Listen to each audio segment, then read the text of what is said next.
This is called simple ATM. It acts like a basic ATM machine that let the user deposit, withdraw, and check balance or exit. The program starts by creating a tool called scanner, this one, that reads the user input from the keyboard. The next one, it set the starting balance to 3,000. This one, starting balance.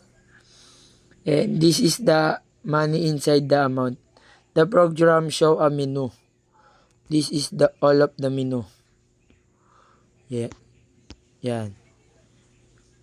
This is the menu and with 4 choices. 1 deposit, 2 withdraw, 3 check balance, 4 exit. The user a number to choose what they want to do. This one. They type a number here. If that chooses 1, deposit the program. Ask how much to deposit. This one. This is the condition. If the amount is valid is greater than 0, it adds the amount. If not, it shows an error.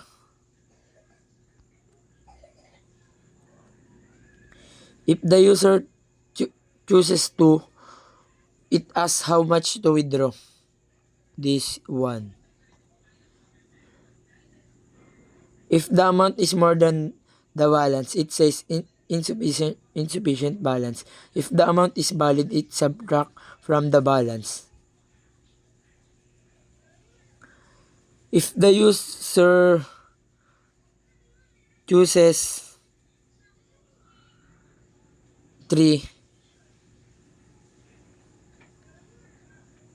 or check balance, it shows how much money is currently in the account.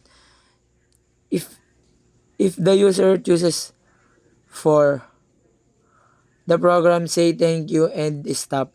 If the users enter a number other than 1 and 4, the program says it's an invalid option. The program keep showing again and again until the user chooses exit. And that's all. Thank you.